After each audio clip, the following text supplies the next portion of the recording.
According to Uchida Ryohei's recollections, as early as the autumn of 1898, Sun Yat Sen promised, quote, "Our goal is to destroy the Manchus and revive the Han Chinese. If the revolution succeeds, even if we give all of Manchuria, Mongolia, and Siberia to Japan, that would be fine." Another Japanese friend of Sun Yat Sen, Ogawa Heikichi, shared similar memories. Quote, Sun Yat Sen and Huang Xing both lived in exile in Japan for a long time. He repeatedly told us that Japan needed Manchuria and that Manchuria and Japan had an inseparable relationship. The land was originally Manchurian and was not absolutely necessary for us Han Chinese. If our revolution succeeded, even if we could satisfy Japan's wishes, such as Manchuria, that would be fine. Sun Yat-sen continued this approach even after the success of the Xinhai Revolution.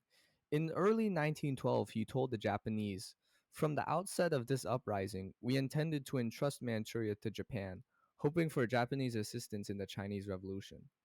In late 1918 or early 1916, during a secret conversation with the Japanese Army Chief of Staff, Sun Yat-sen reiterated his position. To defeat Yuan Shikai, we hope that Japan will at least organize 3 divisions of reserve troops and weapons to support the Chinese Revolutionary Army. The new Chinese government can cede all of its special rights and interests in the 3 northeastern provinces of Manchuria to Japan. Sun Yat-sen also specifically explained Japan's population is increasing year by year, and the vast plains of the 3 northeastern provinces are suitable for development.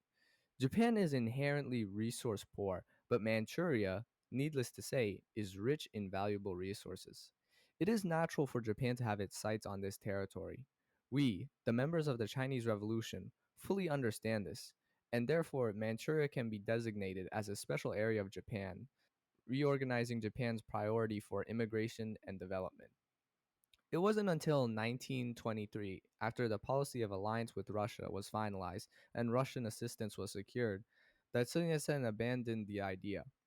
Although the academic community is still debating whether Sun Yat sen signed the Sino Japanese alliance, the existing historical materials are sufficient to prove that Sun Yat sen had been thinking about ceding Manchuria and Mongolia in exchange for Japanese aid for at least 20 years. So, in my opinion, and there's lots of debate on this, actually, most people, both mainland and Taiwanese scholars and overseas, don't view this as really particularly a traitorous act, right? Mainland and Taiwanese scholars actually emphasize that at that time there were different ideas about what really was the Chinese nation, right? Was it only Han Chinese? Were Manchus part of it? Was Manchuria part of China? So actually, there's not a whole lot of, I guess, hatred for Sun Yat sen for this move. Well, then again, it's not really a very well known thing.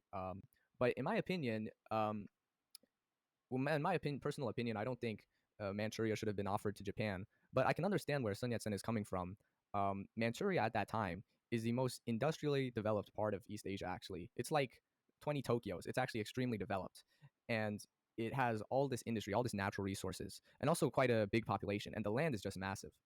And Japan, yes, they're mostly a mountainous country and they don't have a lot of resources. They don't have a lot of material and they constantly have earthquakes, right? So it is natural for Japan to, when modernizing, to expand their borders, right? Take Taiwan, Korea. The Japanese had this idea of expansion for a while because of overcrowding in the Japanese islands. And the invasion of Manchuria also started because Japan was facing massive food shortages. And so they wanted to secure Manchuria to stabilize the food supply, as well as also, as Sun Yat sen points out, access to natural resources.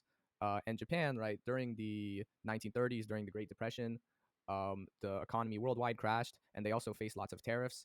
And they also did have a population problem. They had a really big growing population, which they tried to manage with immigration to different countries. But in, for example, the neighbor industrially developed like white countries like Australia, New Zealand, America, they restricted Japanese entry, similar to the Chinese Exclusion Act.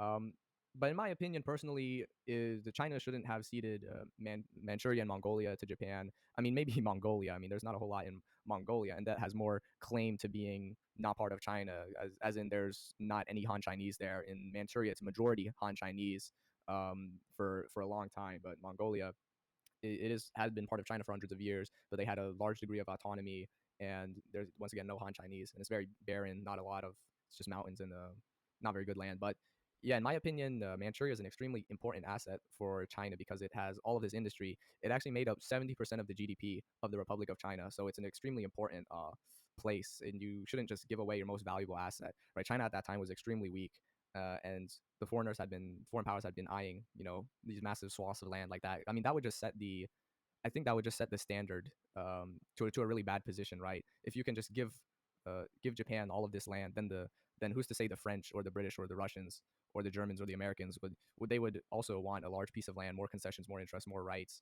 And Russia and Japan have been competing over that land for a long time, so it would probably also create more wars that would be to the detriment of China.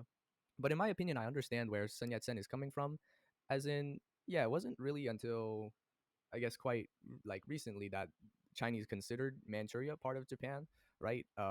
Sort of like when at that time like Manzhou became Dongbei.